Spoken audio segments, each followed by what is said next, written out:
Jika video ini bermanfaat, bantu tekan like dan subscribe. Terima kasih.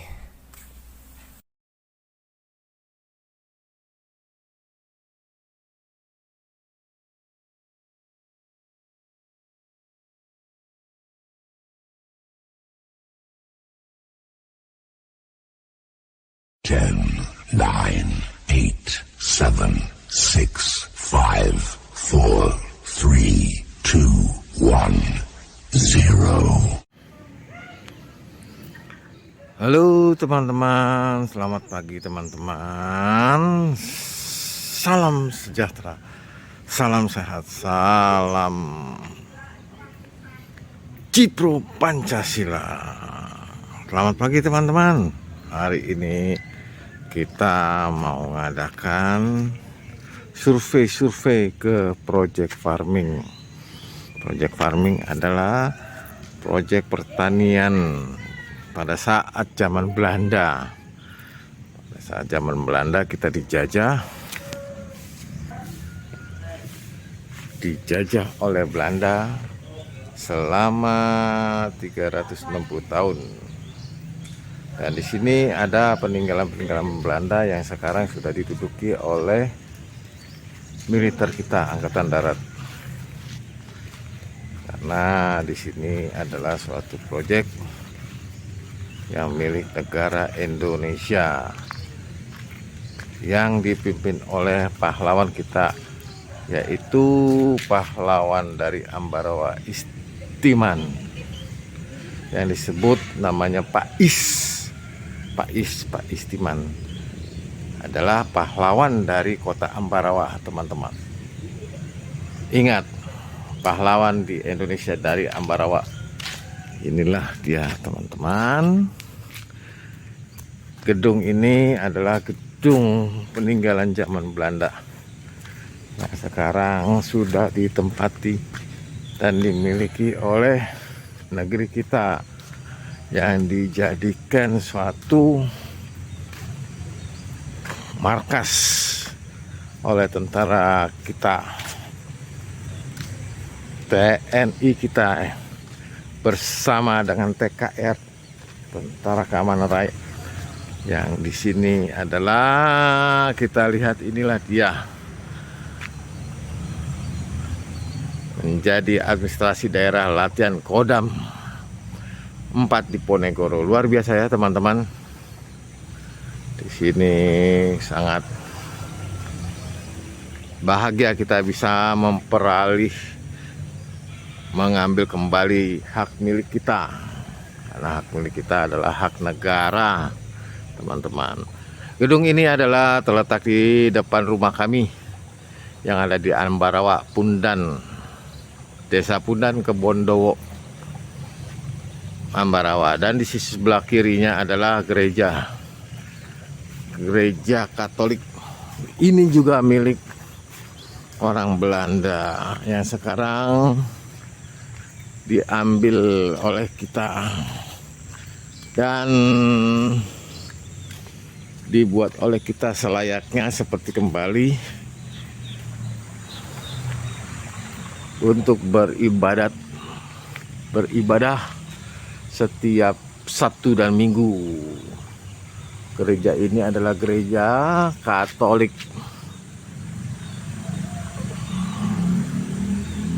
Santo Paulus Banjarbiru, teman-teman. Inilah dia gereja kita yang sudah kita miliki sejak saat zaman Belanda, teman-teman. Ya, teman-teman, biar tahu bahwa gereja ini adalah milik kita,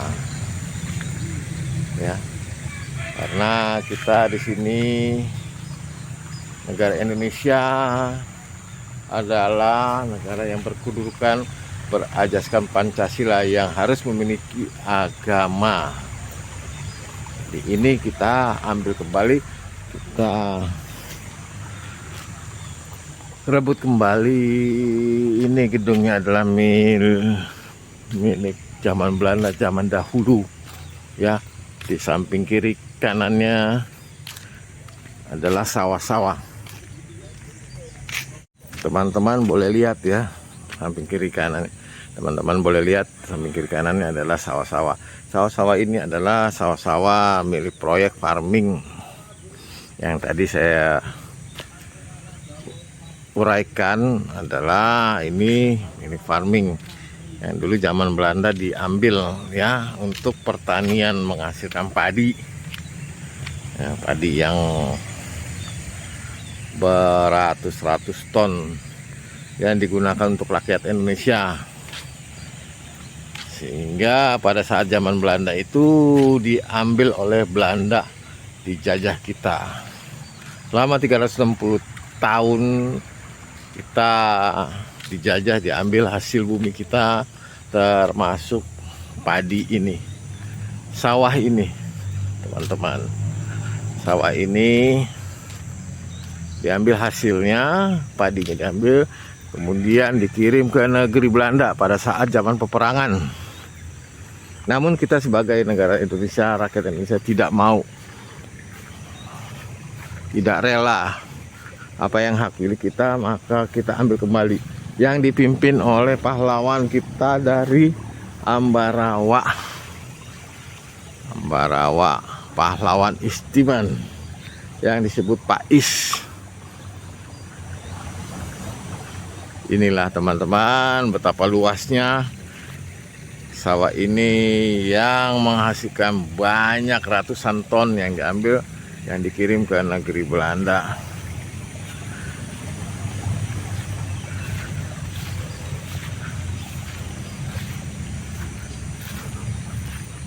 Kita lihat teman-teman betapa luas dan panjangnya ya teman-teman, sampai ke belakang sana.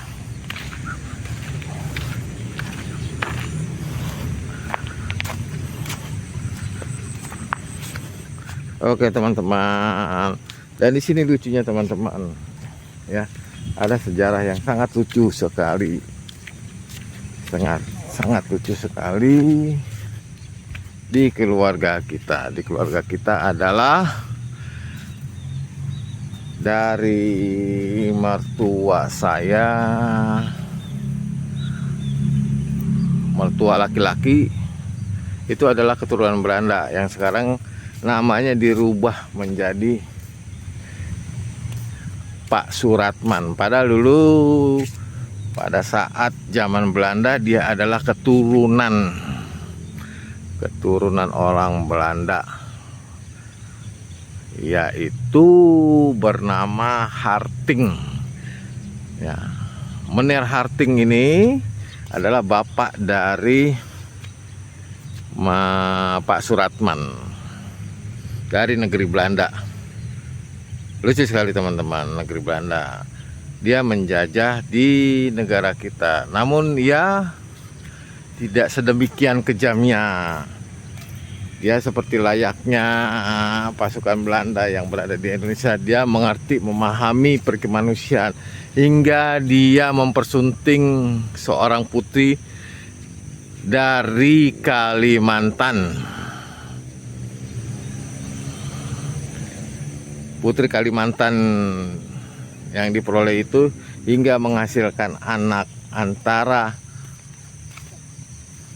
Meneer Harting yang dari Belanda dengan putri dari Kalimantan, memperoleh anak yaitu bernama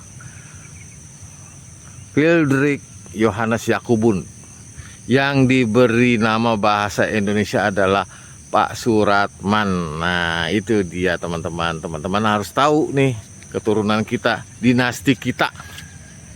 Jangan lupa sejarah, dinasti, kebudayaan, dan tata aliran darah harus diingat. Karena kenapa? Itu adalah takdir. Darah dan keturunan tidak bisa dirubah. Itulah adalah namanya warisan keturunan dari nenek moyang kita.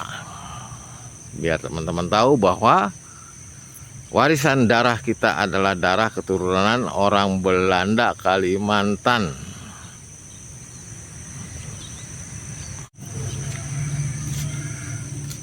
Darah warisan dari Belanda Kalimantan itu hingga seorang putra yang bernama Pak Suratman, yaitu adalah Friedrich Johannes Jacobus. Kemudian Pak Suratman atau nama baptisnya yang disebut Friedrich Johannes Jacobus ini mempersunting putri dari Ambarawa. Putri dari Ambarawa adalah putri dari suatu orang yang sangat terkenal yang mempunyai pabrik tahu, yaitu Pak Sastrowagi. Nah, teman-teman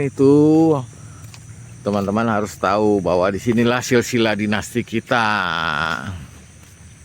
Putri dari Pak Sastrowagi itu bernama Sriyatun. Jadi kita sebut sekarang namanya Mbah Sriyatun. Sekarang sudah jadi almarhum. Namun sebelumnya kita beralih ke sana, Pak Johannes Friedrich itu alias Pak Suratman itu pada saat zaman Belanda, bapaknya adalah Pak Harting hilang, tidak ketemu. Pada saat zaman Belanda itu berperang, kemudian diambil dan direbut kembali oleh Jepang. Disitulah letaknya Pak Harting itu hilang, yang mungkin ditangkap, dipenjarakan. Namun kita juga tidak tahu, mungkin entah kemana. Kita juga tidak tahu namanya, yang Maha Kuasa yang lebih tahu ya teman-teman. Ya, tangkap. Dan dia tidak ketahuan rimbanya teman-teman.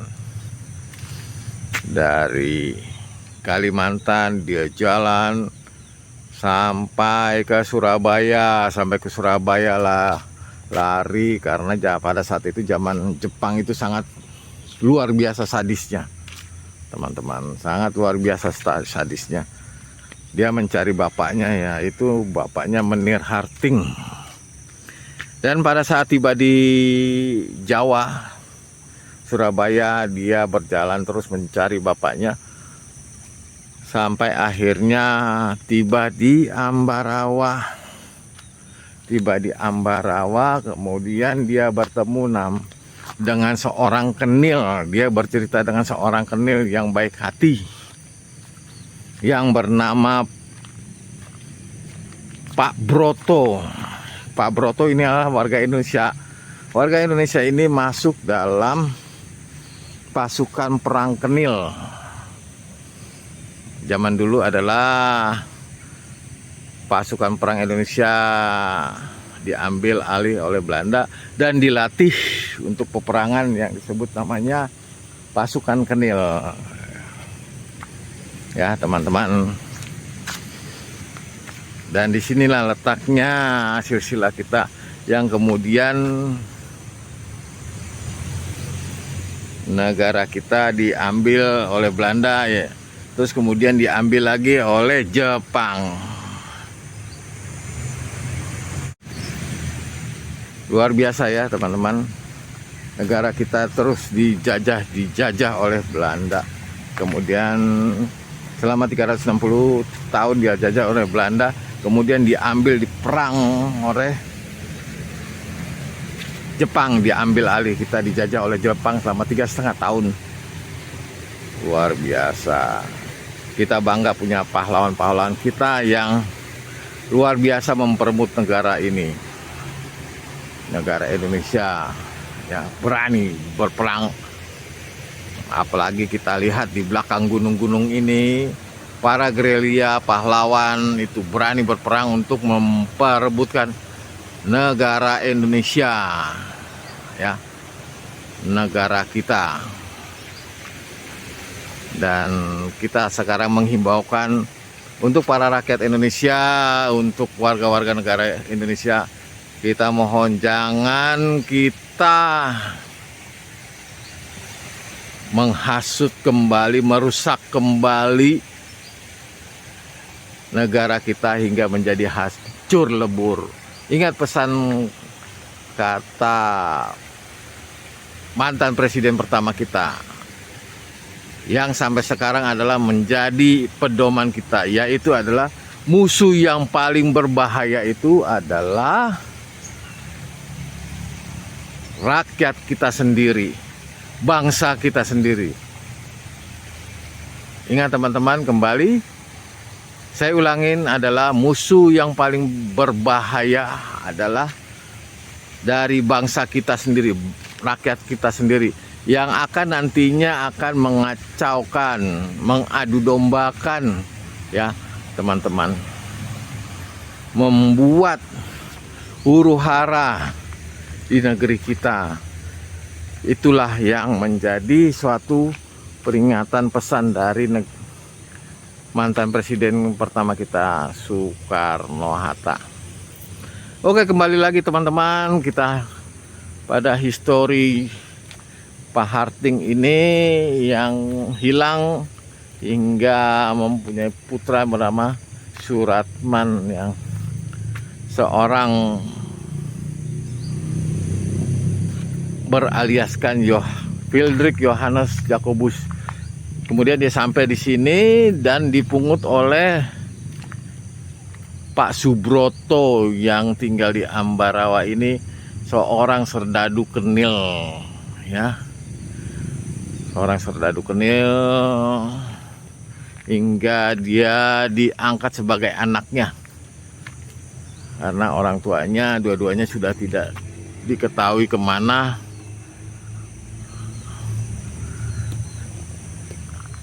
Rimbanya kemana, dia harus mencari, ya teman-teman.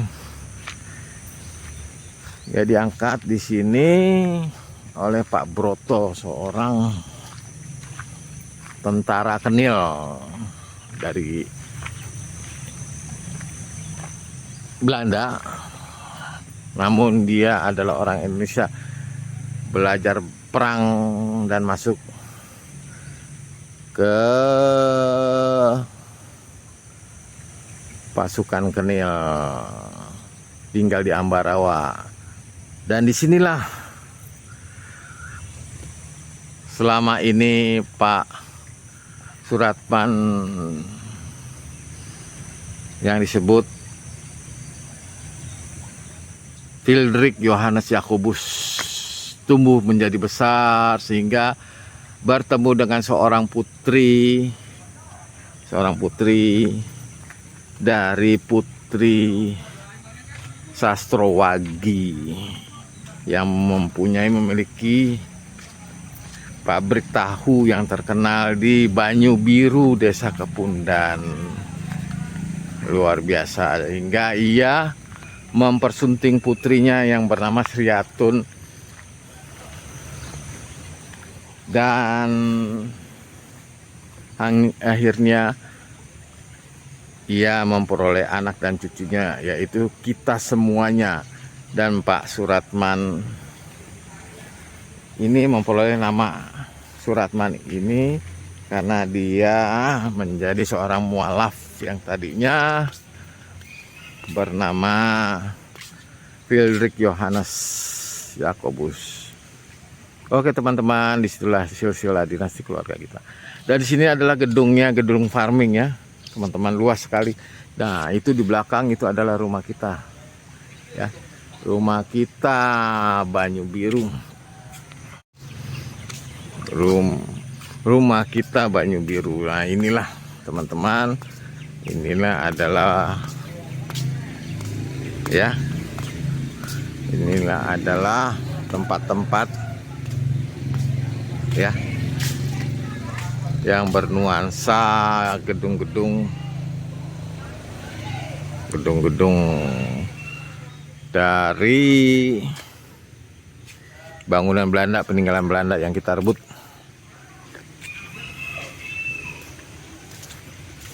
yang hingga akhirnya kita ambil kembali, kita rebut kembali menjadi Negara Kesatuan Republik Indonesia yang berajaskan Pancasila Bhinneka Tunggal Ika. Teman-teman, kita lihat ya teman-teman, karena kita bersatu semua dengan berlambang negara kita adalah Garuda Pancasila. Berbeda-beda tetapi tetap satu tujuan, yaitu kemerdekaan Indonesia. Berbeda-beda agama, suku, bangsa, ya, adat budaya, kita bersatu. Tidak ada masalah di sini. Yang penting kita di sini adalah merebut kemerdekaan Indonesia. Luar biasa teman-teman, rakyat Indonesia. Ya. Jadi Pak Soeratman itu dia mualaf itu tidak masalah, karena dia adalah juga seorang anak pejuang, ya. Pejuang dari ibunya Kalimantan dan bapaknya adalah walaupun seorang Belanda, tetapi dia sudah lama tinggal di Indonesia. Sangat luar biasa teman-teman, hebat ya teman-teman. Yang kemudian diambil alih dengan pahlawan yang bernama Istiman, pahlawan dari Ambarawa ya teman-teman, sangat luar biasa. Oke teman-teman, biar Anda tahu bahwa istilah dinasti kita, tata turunan dari nenek moyang kita sampai akhirnya ke saya, ke istri saya maupun ke anak-anak saya, biar tahu itu adalah tata turunan silsilah kehidupan suatu rumah tangga yang tidak bisa dirubah-rubah, karena titisan darah itu adalah suatu takdir. Kita adalah keturunan ini, karena tidak mungkin kita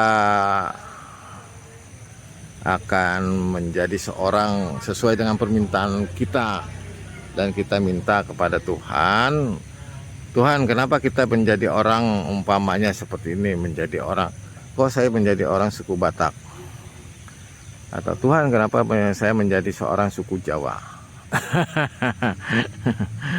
Kalau kita bisa meminta kepada Tuhan pada saat belum dilahirkan seperti demikian, maka suatu yang sangat luar biasa. Tuhan menciptakan manusia dengan sesuai keinginannya. Dia menciptakan hamba-hambanya sesuai dengan kehendaknya, teman-teman. Itulah sebabnya makanya kita di sini adalah titisan warisan yang tidak bisa dilupakan ya teman-teman. Jadi kita nggak bisa main-main dengan kodrat yang ada ya teman-teman. Oke, kita lanjut. Ini adalah gedung dari belakang ya, gedung farming ya. Betapa luasnya ya, peninggalan zaman Belanda. Ini untuk penjemuran padi-padi yang sudah dipetik ya, sudah dipetik, diambil kemudian dijemur ya. Setelah dijemur baru dimasukkan mesin hingga dikupas menjadi padi yang tadinya beras, dan sisa-sisa kulit berasnya itu akan diambil untuk menjadi pupuk tanaman. Oke teman-teman, inilah dia ya, sangat luar biasa lah. Ini dari belakang. Ini belakang ini adalah tempat penjara orang-orang yang pada saat zaman Belanda ya, yang melawan pemerintah Belanda. Tempat penjara ini luar biasa teman-teman. Inilah tempat penjara ya. Pada saat lagi peperangan, kalau warga negara Indonesia melawan pemerintah Belanda, maka teman-teman di sini akan dipenjarakan sesuai dengan hukum Belanda, begitu teman-teman. Kasihan ya teman-temannya, pahlawan-pahlawan kita dihukum ya. disiksa, ya, didera. Ya. Itulah hebatnya negara kita yang berwarga negara Indonesia, yang menjadi pahlawan negara Indonesia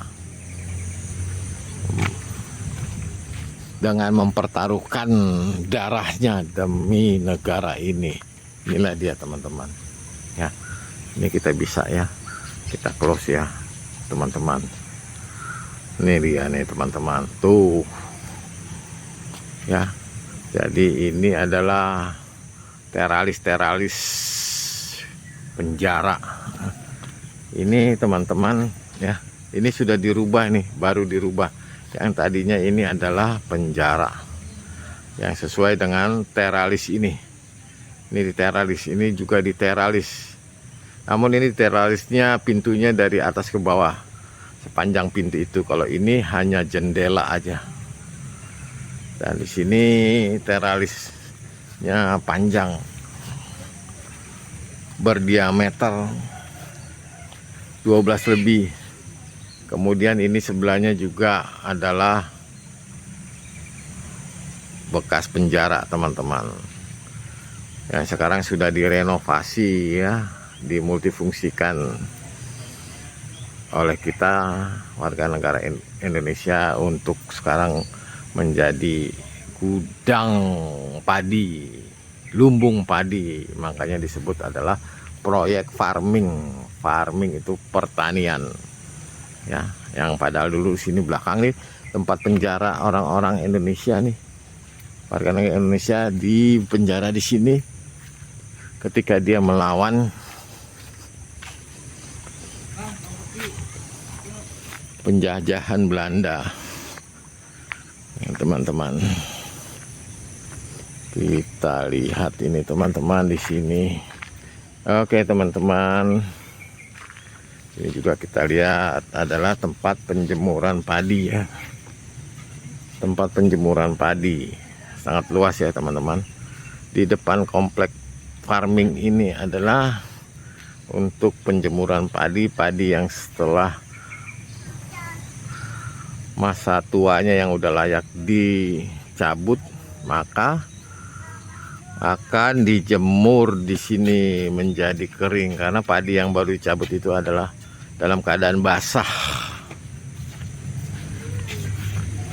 Oleh karena itu maka harus dijemur. Setelah dijemur baru dikulitin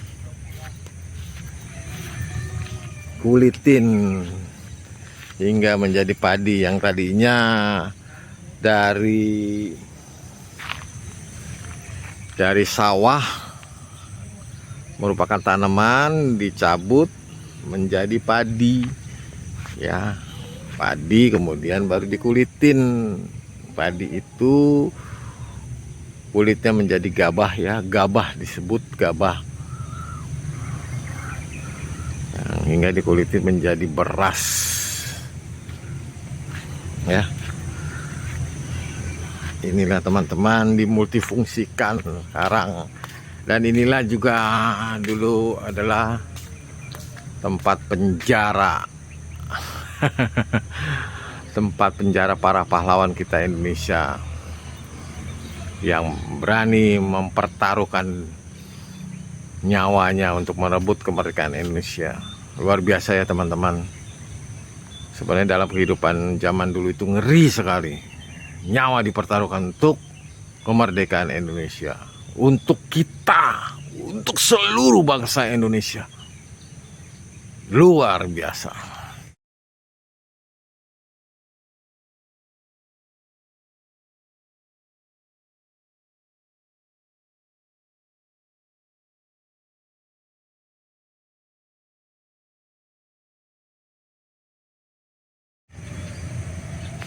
Oke teman-teman, inilah pintu masuk ya.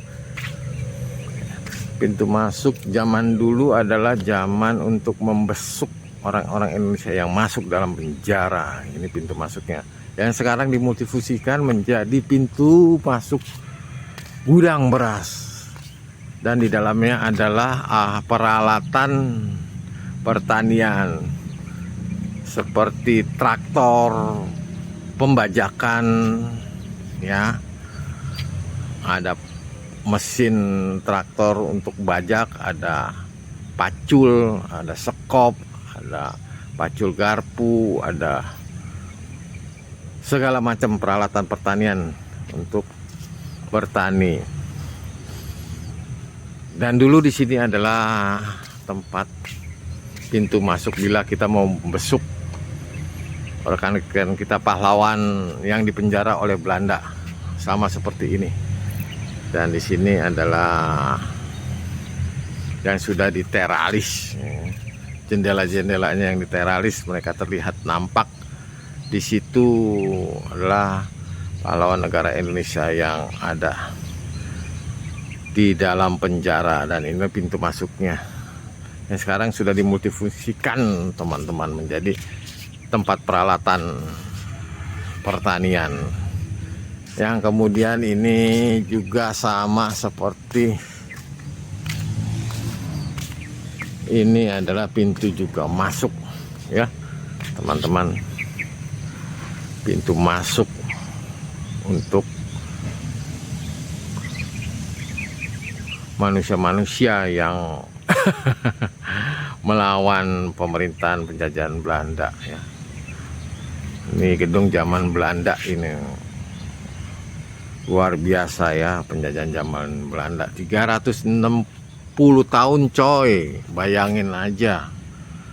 Apabila kita dijajah zaman sekarang 360 tahun oleh Belanda, betapa seramnya negeri ini dan betapa ngerinya kita kehidupannya. Yang kita pikirin adalah perang merebut kemerdekaan Indonesia. Bukan kita pikirin adalah korupsi, maling kecil-kecilan di kantor, maling besar-besaran mengambil uang negara. Itu bukan yang kita pikirin. Karena pada saat ini apabila kita zaman sekarang masih dijajah, itulah yang kita rasakan, bahwa diri kita adalah berusaha menjadi pahlawan untuk merebut negara ini dari penjajah sesuai dengan Undang-Undang Dasar 45. Penjajahan di muka bumi maka harus dihapuskan. Dan teman-teman harus merasakan betapa bahagianya sekarang kita bisa merdeka, dan betapa bangganya kita dengan para pahlawan kita di negeri kita ini yang berjuang demi bangsa dan negara, demi rakyat Indonesia, hingga berani mempertaruhkan nyawanya, tidak memikirkan nyawanya demi bangsa negara. Kalau saat sekarang teman-teman Anda pikirkan kembali, adalah yang terjadi di Indonesia adalah memikirkan keegoisan sendiri. E60 berarti ego. Ego yang ada adalah masing-masing mempertahankan kehidupan sendiri, ekonomi sendiri, ya, kedudukan sendiri, tahta sendiri, ya, dan kantong sendiri, berusaha menjadi lebih kaya dan lebih kaya. Bagaimana menghasilkan uang untuk kebutuhan hidup dengan memperolehnya, baik memperoleh dengan cara halal maupun tidak halal. Cara halal adalah yang bekerja dengan memakai pikiran dan tenaga. Cara yang tidak halal adalah dengan cara mengambil haknya orang lain. Itu bahaya teman-teman. Mengambil haknya orang lain, ya, seperti kita mengambil hak tanah orang, ya, hak warisan orang, ya, yang bukan hak milik kita, hak turun temurun, ya, hibah ahli waris, ya teman-teman, diambil padahal itu sudah titisan, ya, sesuai dengan Undang-Undang Dasar 45 juga demikian, sesuai dengan KUHP, Kitab Undang-Undang Hukum Pidana, ya, juga demikian, sesuai dengan Kitab Undang-Undang Hukum Perdata pun demikian. Perdata secara perdata memberikan kepada yang memiliki hak. Di dalam Kitab Undang-Undang Perdata juga, siapa yang mempunyai hak itulah yang memiliki. Titisan hibah ahli waris itulah yang memiliki. dengan secara nyata dari titisan darah tidak bisa diambil. Begitu juga manusia mempunyai keegoisan yang berikutnya adalah mengambil hak orang, yaitu dengan cara mengkorupsi, ya, mengkorupsi sepeser, 2 peser, 3 peser gitu, ya. Atau yang dalam hal kecil-kecil itu adalah seperti pungli, ya, pungutan liar itu. Nah, itu sangat luar biasa teman-teman. Itu yang tidak halal itu, ya. Kita memeras orang masuk di deportase bandara udara, kita membawa belanja makanan hingga masuk ke negara kita, maka makanan sendiri pun dipajak oleh bea cukai dengan orang penjaga-penjaga satpam security di bandara, ya. Begitu juga di pelabuhan laut, ya. Sangat luar biasa teman-teman, ya. Inilah yang suatu keanehan. Kan lucu sekali, kita beli barang, kita buat makan di perjalanan, barang makanan perjalanan itu sisa dalam pesawat maupun dalam kapal laut, ya. Kita masuk kembali di negara kita sendiri, ya. Kita makanan kita beli dari negara luar, ya. Kita kembali di negara kita dengan membawa makanan sisa yang tadi dalam perjalanan, maka makanan itu harus kena pajak. Lucu sekali sekarang. Itulah namanya, itulah korupsi pemaksaan, ya, pungli liar, ya. Yang aneh juga saya dengar berita, ya, seorang putra putri bangsa Indonesia memperoleh, ya, piagam piala dalam pertandingan, ya, padahal dia membawa negara Indonesia, membawa sangsaka merah putih bendera Indonesia, membawa nama negara Indonesia, ya, membawa negara Indonesia berdasarkan Pancasila Bhinneka Tunggal.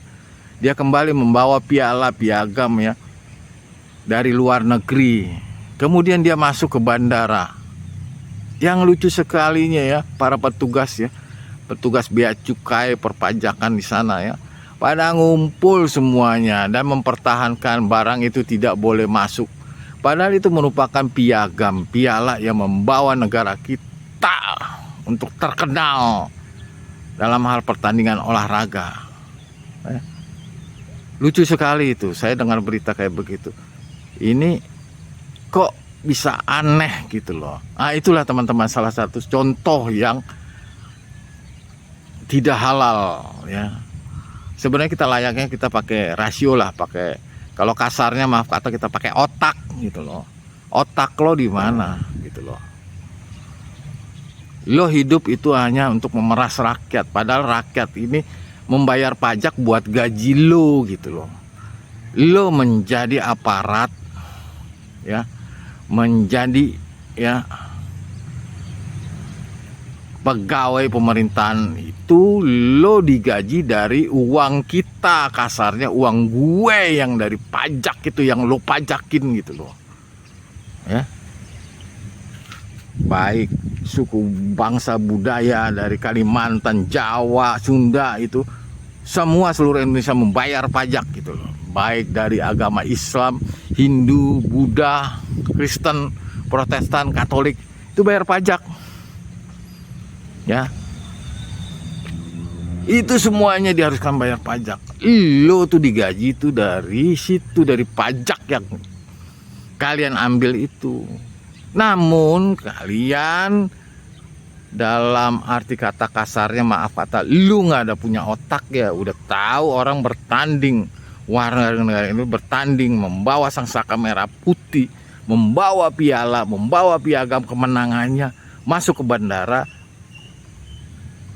Piagam piala tersebut adalah harus bayar pajak. Aduh, lo termasuk orang Indonesia bukan? Lo dipekerjakan dengan gaji dari pajak, dari uang rakyat. Sadar diri, ya. Lo masuk sebagai pegawai negeri itu mungkin lewat pintu belakang, membayar sekian ratus juta, ya, sehingga kalian tuh mau memperoleh keuntungan kembali dengan uang yang sudah lo keluarkan membayar masuk dengan sebagai pegawai pemerintahan, pegawai negeri, pegawai BUMN. Gua masuk pegawai BUMN bayar dengan ratusan juta bahkan miliaran, maka gua harus menebus kembali uang gue gitu. Itulah yang ada di alam pikiran kalian, yang ada di alam pikiran otak kalian gitu loh. Seharusnya tidak boleh begitu, teman-teman, ya. Tidak boleh begitu. Itu hak orang, apalagi hak negara, teman-teman. Ya. Itu bahaya sekali, teman-teman. Itu ya penghasilan yang tidak halal. Oke, teman-teman, gitu loh. Itu suatu kilasan ya, suatu pandangan ya, teman-teman, yang harus dirubah konsep-konsep ya. Konsep-konsep Undang-Undang Dasar 45 dengan berdasarkan Pancasila Bhinneka Tunggal Ika itu harus dirubah ya, agar negara kita maju, negara kita berdasarkan Pancasila ya, beraneka ragam suku bangsa dan agama ya, menjadi satu sesuai dengan zaman dulu ya, merebut kemerdekaan Indonesia tanpa membeda-bedakan. Kembali lagi teman-teman. Kembali lagi teman-teman, kita kembali kepada ke gedung ini ya teman-teman. Ini sangat luar biasa ya teman-teman.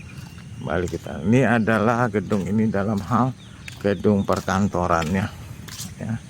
Perkantorannya ya. Teman-teman, kita lihat. Kita masuk ya. Di sini ada meja makannya, ada dapurnya ya teman-teman. Kita masuk ya, kita lihat teman-teman, dan di sini adalah ruang kantornya ya teman-teman, ruang kantor dari gedung tersebut ya. Ya teman-teman, yang menjadi pengelolaan tata di gedung ini ya, yang kemudian direbut kembali oleh kita ya teman-teman, sesuai dengan tatanan kita ya teman-teman. Luar biasa ya teman-teman. Kita lihat ya teman-teman, inilah dia ya teman, tadi gedung ini yang kita rebut dari zaman Belanda ya.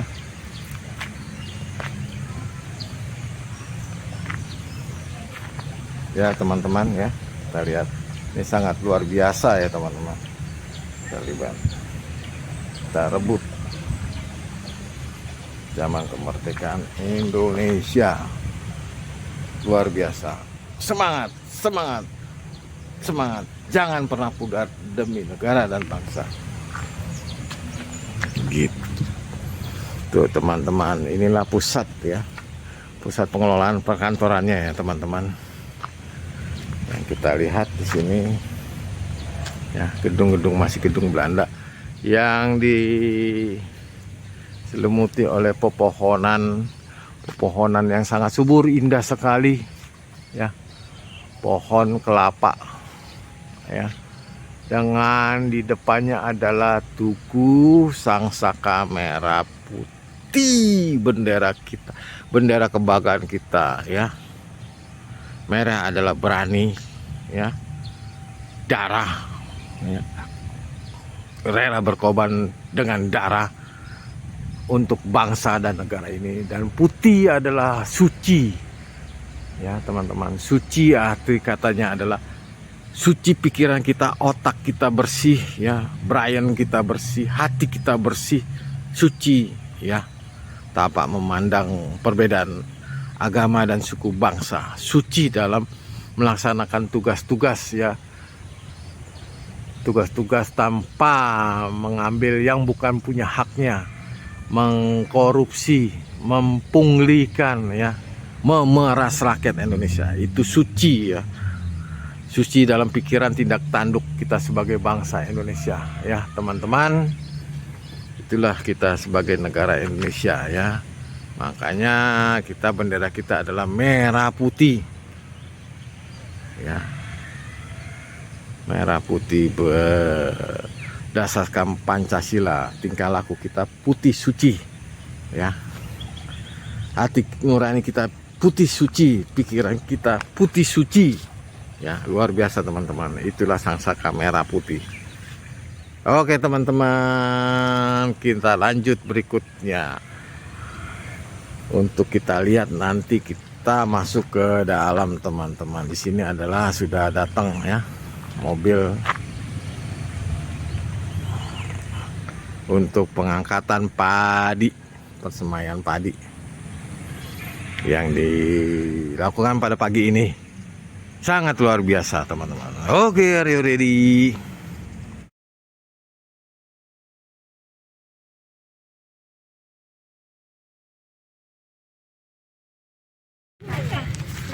Kita jalan-jalan di sini.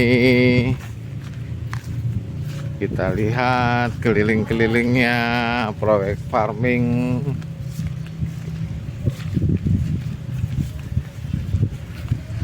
Dan kita menelusuri ke dalam.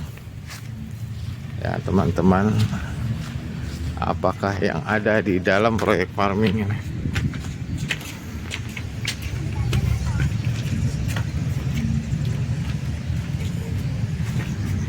Ada apa dah? Di dalam ada apa kekurangannya? Tenggo, ada tenggo. Hah? Ada tenggo. Tidak kelihatan nampak. Copot loh. Oh itu yang tadi mobil. Apa bukan? Inilah proyek farming teman-teman. Itunya Mbak Sastro bilang. Panas banget. Jalan panas. Oh ini bisa nih latihannya.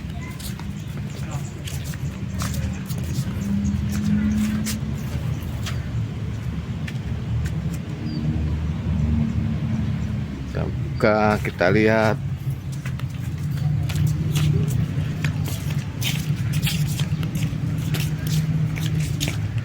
Inilah dia adanya. Nah, ya ini bekas penjara. Ini bekas penjara. Oh ini buat uap ya. Nah, ini buat uap mesin. Ini lihat bekas penjara, lihat di dalam nih. Tuh. Kotor sekali.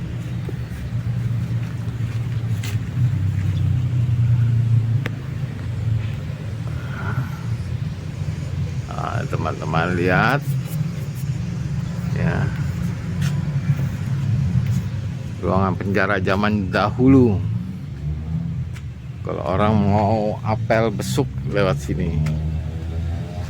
Nah dia penjara.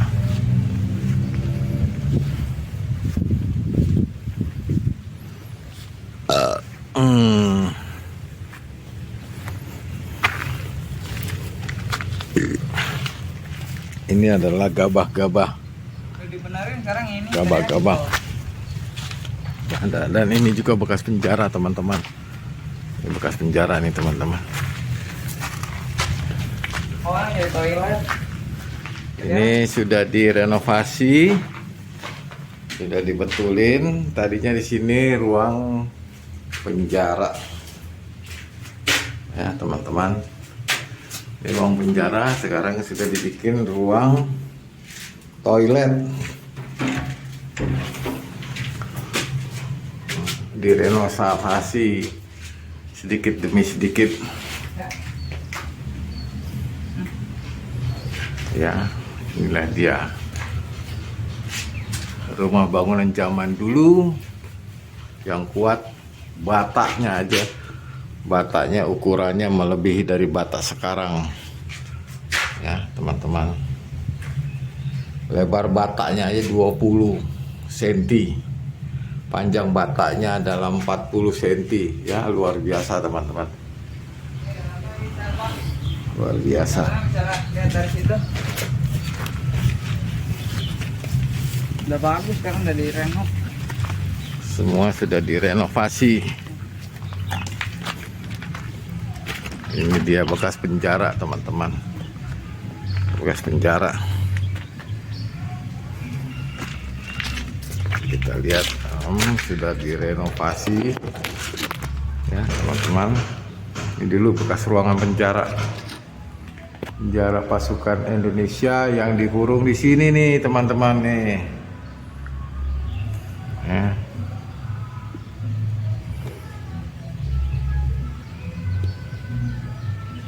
Ini bekas gerbangnya nih. Ya teman-teman, sekarang sudah direnovasi. Nah, teman-teman sudah direnovasi bekas penjara. Oke, kita lanjut lagi. Ini dindingnya, ya. Ini dindingnya sudah direnovasi. Tadinya gerbang beton zaman Belanda. Ini lihat engselnya gerbangnya. Tuh lihat gerbangnya, tuh engselnya tuh gede banget ya. Di zaman Belanda ya beginilah bangunannya, besar-besar, anti peluru ya, anti bom kecil-kecil ya teman-teman. Ini bekas gerbang ya, gerbang 1. Oh, dalamnya mesin-mesin malah. Mesin-mesin ini kayak gitu, sampai. Kita lihat di dalamnya teman-teman. Dalamnya adalah mesin-mesin ya. Mesin-mesin kedelai. Mesin-mesin untuk bertani ya, mesin-mesin padi ya. Mesin giling ya, mesin semai, mesin petik, mesin bajak ya teman-teman. Kita lihat dan kita intip dari sini ya, karena saat ini hari ini masih ditutup, masih suasana Idul Fitri Lebaran. Kemudian ini bekas engsel gerbang, dan ini gerbang 1 lagi ya teman-teman. Ini gerbang 1 lagi ya. Ini engselnya ya, engselnya teman-teman. Lihat, ada 2 ya teman-teman. Engselnya ada 2 ya. Ada 2 teman-teman nih engselnya. Ya, ini gerbang kedua ya, ini gerbang kedua. Yang tadi adalah gerbang pertama dengan engsel ini yang gede. Ini gerbang kedua dengan engsel berikutnya. Dan ini gerbang ketiga ya, gerbang ketiga sudah direnovasi dengan engsel berikutnya ya teman-teman. Inilah dia teman-teman engselnya. Yang tadi adalah gerbang kedua, ini gerbang ketiga ya. Ini engselnya gerbang ketiga. Kemudian lari lagi, ini gerbang keempat engselnya ya teman-teman. Ini gerbang ya, dibangun dengan bata apung ya, bata putih apung. Kalau zaman dulu ya bata merah ya. Ini zaman dulu bata merah ya, lebarnya 20 cm teman-teman ya, panjangnya 40, luar biasa ya. Ada yang 30 ya, ini lebarnya 20 cm nih teman-teman. Ada yang ukuran 40, panjangnya ada yang 30 ya. Makanya bangunan zaman dulu, zaman Belanda itu kuat-kuat ya. Betonnya, konkretnya ya, corannya hingga peluru tidak tembus, bahkan granat kecil juga tidak akan hancur. Paling hanya somplak-somplak aja. Ini di zaman Belanda. Ini gerbang ke-4 ya. Ini gerbang keempat. Masih ada ini mana? Ya. Masih ada. Ini gerbang keempat ya teman-teman. 1, 2, 3, 4 ya. Ya 4 di gerbang keempat. Kemudian masuk lagi kita di gerbang kelima. Inilah dia engselnya.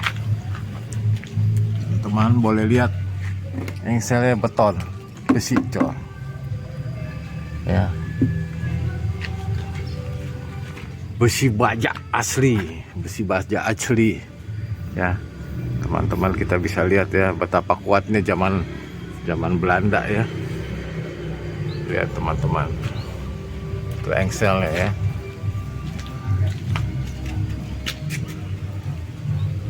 Teman-teman bisa lihat sendiri ya, dengan konstruksi bangunannya, dengan bata-bata zaman dulu ya, kuat ya.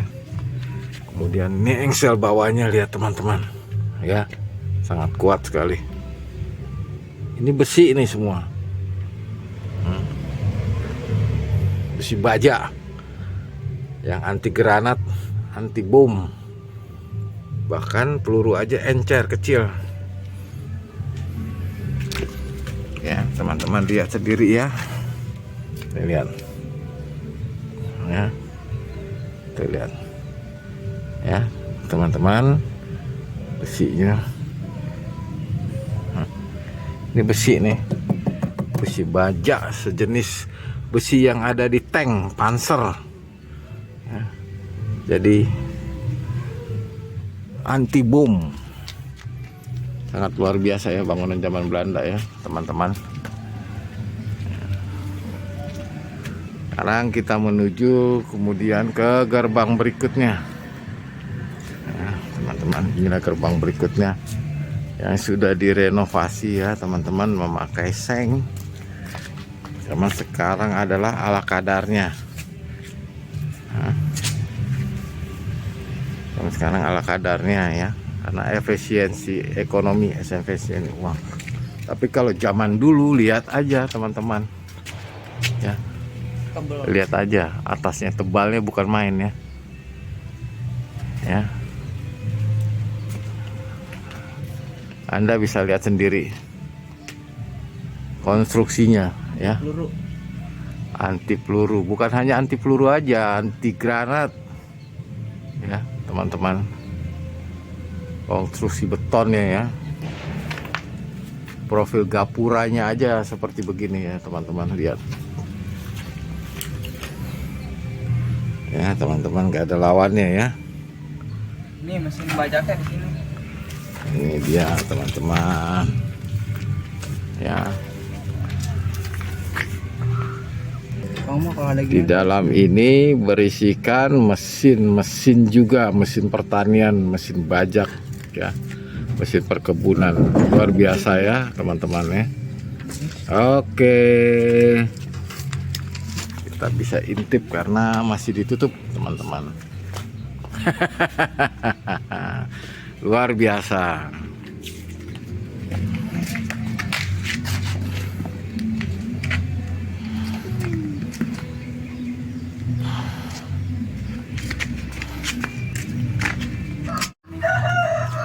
Lihat teman-teman ya, konstruksi profilnya aja, lihat teman-teman ya, sangat luar biasa ya. Dari sini sampai sini ya teman-teman, lihat ya, profilnya aja kayak jati. luar biasa ya, Itu kayak jati. corannya ya teman-teman ya. Dan di atas itu profil-profilnya beton cor asli ya, asli beton anti bom ya. Kemudian dengan atapnya itu adalah kayu jati, jati asli, jati Jawa Jepara ya, Rambutan merah. Jawa Jepara ya. Jadi nggak mungkin lapuk ya, nggak mungkin lapuk. Bahkan jati Jepara, kayu jati Jepara aja kalau ditembak itu nggak mempan. Dan kalau diangkat beratnya setengah mati, sangat berat sekali ya teman-teman. Atapnya aja itu teman-teman ya. Ya. Jati ya. Jati Jepara. Dan sekarang rumah ini dipakai untuk pertanian, pengolahan padi. Gedung ini dipakai, diambil pemerintah ya untuk pertanian. Di situ tumbuh pohon-pohon rambutan. Oke teman-teman, kita lihat betapa luasnya ya teman-teman.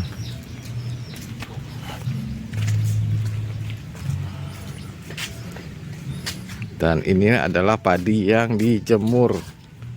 Ini padi yang dijemur nih teman-teman nih, yang dikeringkan ya, dijemur, ditutup nih, padinya ditutup, dikumpulin, dijemur.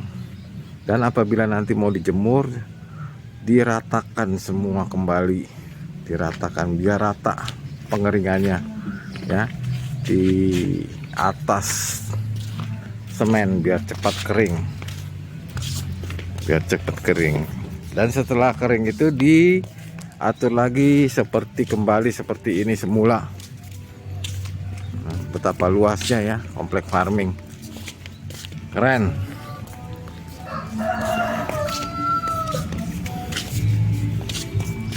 ya. Ini bos Cipro nih lagi sedang meneliti ya. Kita lihat tuh bekas penjara itu, penjara tuh atasnya aja profilnya ya, kayu jati. Aku di sini Pak. Keren. Oke teman-teman,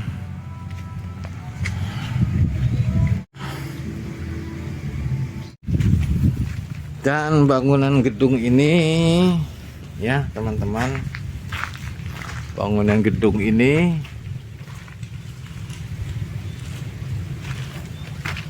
ya berkonstruksi baja nih, ini baja nih, ini bekas penjara. Lihat, Buset, jati asli nih. Ini udah ratusan tahun tidak ditembus dengan rayap. Keras amat ya. Keras ya, keras ya, coba pegang, keras nggak?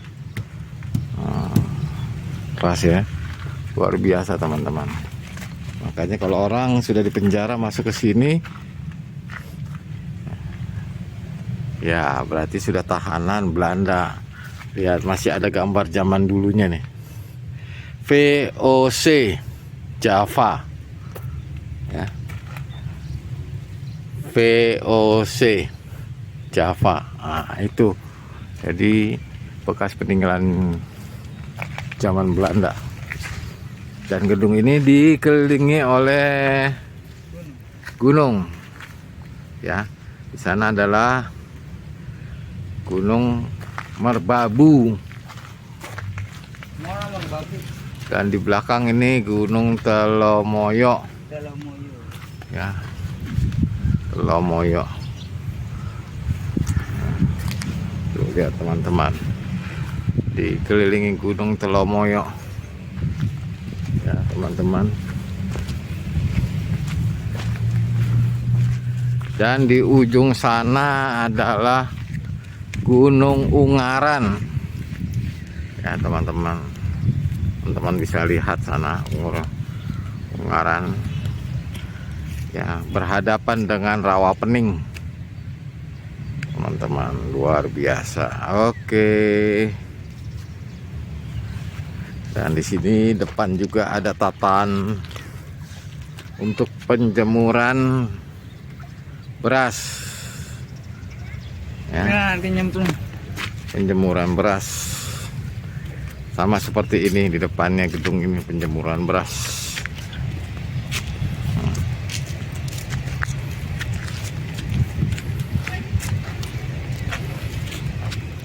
Oke teman-teman, sangat luar biasa.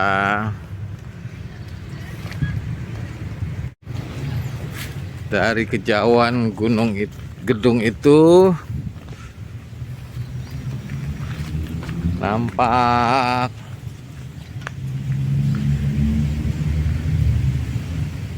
Gunung Telomoyo. Dari gedung itu di depan Gunung Telomoyo. Oke teman-teman, kita lihat sana.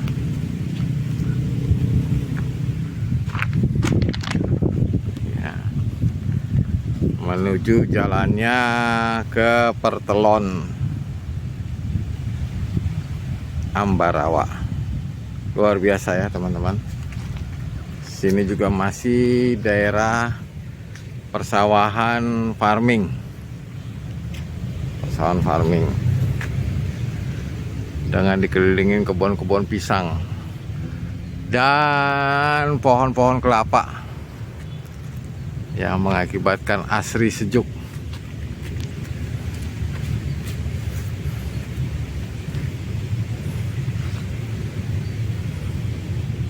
Sangat luar biasa teman-teman. Oke, kita lanjut lagi.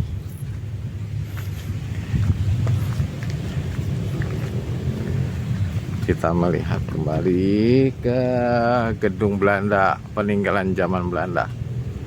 Gedung itu sekitar tahun 1929 pada saat zaman Belanda.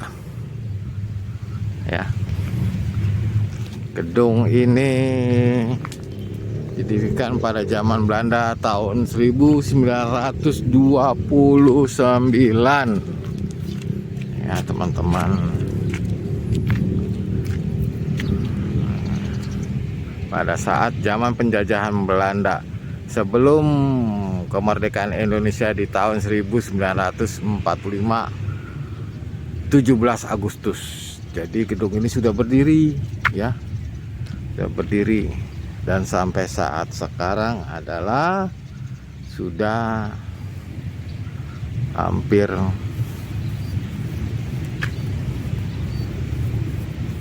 ratusan tahun ya, teman-teman, ratusan tahun gedung ini berdiri, masih kokoh, masih kuat konstruksinya dan genteng-gentengnya teman-teman. Genteng-gentengnya lihat, sangat luar biasa, masih belum berubah, masih konstruksi zaman Belanda, masih kuat ya teman-teman.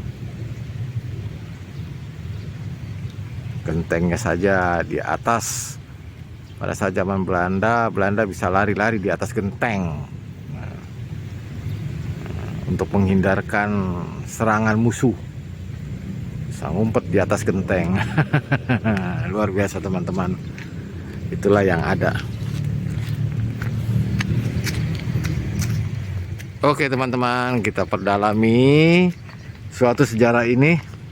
Sejarah negara Republik Indonesia, peninggalan-peninggalan zaman dulu yang tidak akan terlupakan, yang tercatat di dalam karisma hati kita sebagai bangsa dan negara kita, yaitu Negara Kesatuan Republik Indonesia berdasarkan Undang-Undang Dasar 45 dan berazaskan Pancasila Bhinneka Tunggal Ika. Luar biasa teman-teman. Kita telusuri jalannya teman-teman. Ayo semua Dek.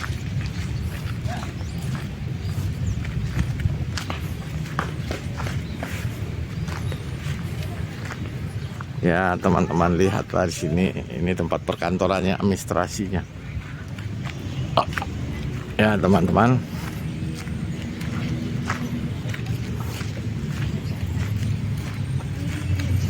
sampai ke belakang sisi samping sebelah kiri, ya ada pintu masuk dengan konstruksi bangunan yang masih seperti dulu, dengan behel-behelnya aja teman-teman, behel-behel zaman Belanda, ring-ring bautnya, ring-ring kapal laut ya teman-teman. Dan jendelanya jendela zaman, masih zaman seni Belanda zaman dulu ya teman-teman. Engselnya juga engsel tipe zaman Belanda ya teman-teman. Lihat, ini zaman Belanda nih teman ya. Pakunya aja, paku-pakunya yang gede-gede ya, papan-papannya ini jati semua nih teman-teman ya. Kita lihat teman-teman, ini bautnya aja baut mur zaman Belanda ya. Pintunya aja teman-teman, pintunya gede. Kalau zaman sekarang pintu rumahnya ya paling tinggi 2,5 meter. Ini pintu rumahnya teman-teman, lihat aja teman-teman. Pintu rumahnya aja tingginya sekitar 5 meter teman-teman. Jendelanya. Ya. Pintu rumahnya tuh 5,5 meter lebih. Jendelanya 2,5 meter. Ya, tingginya. Luar biasa ya teman-teman. Ya, teman. Iya. Coba angkat tangannya. Nah, lihat teman-teman tuh. Ya.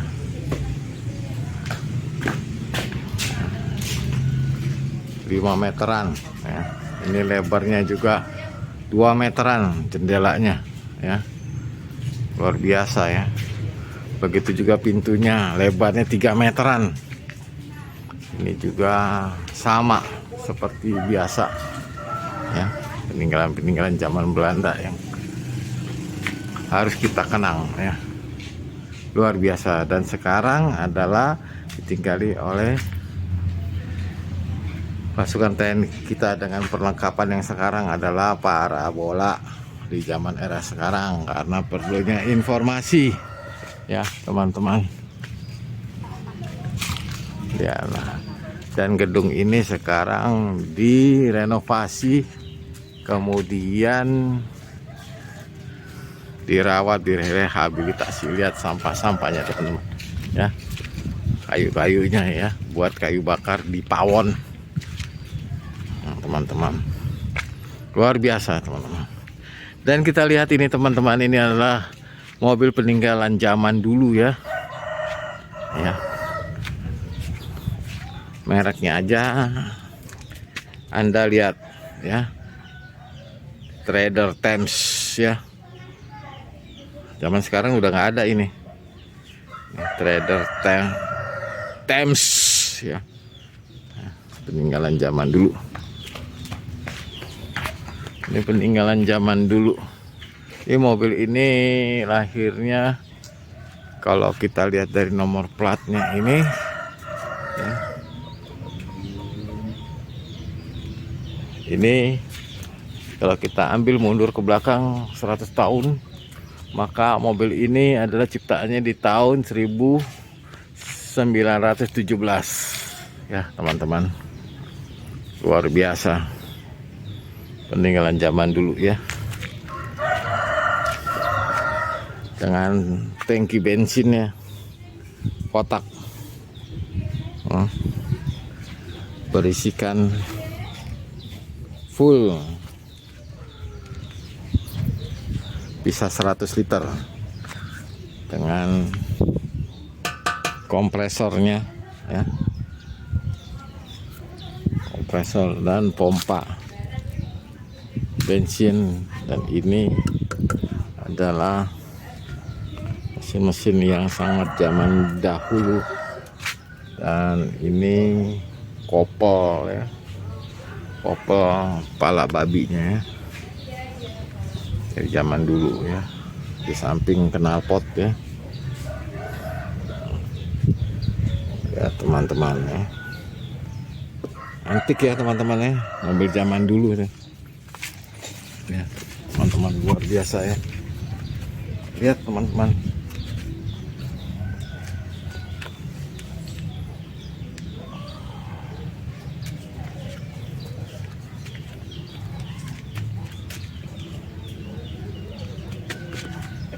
Ya teman-teman,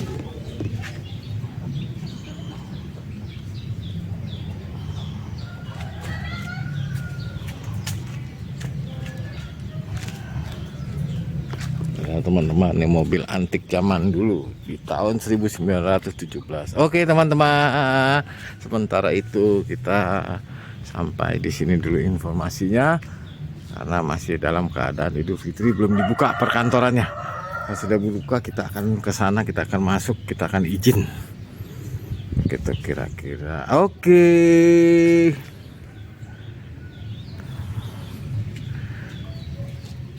Salam Pancasila, salam kemerdekaan Republik Indonesia, salam persatuan Indonesia, salam Bhinneka Tunggal Ika. Are you ready? Yes! Luar biasa. Jika video ini bermanfaat, bantu tekan like dan subscribe. Terima kasih.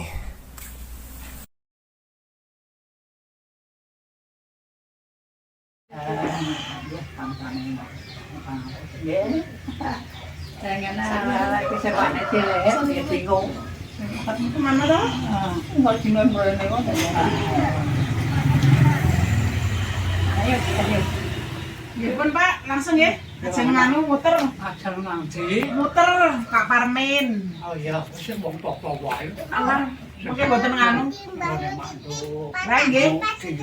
Nggih. Dino seneng banget. Bareng paman ya. Terus lagi Pak. Iya, santai ya. Yo. Allah. Oh lala. Awas Mbak ya.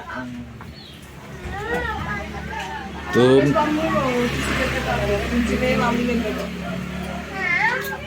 Dituntun Bude Rani.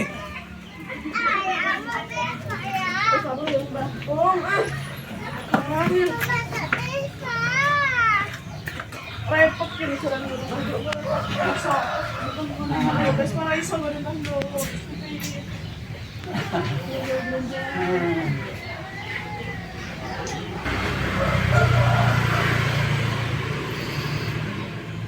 Oke. Are you ready?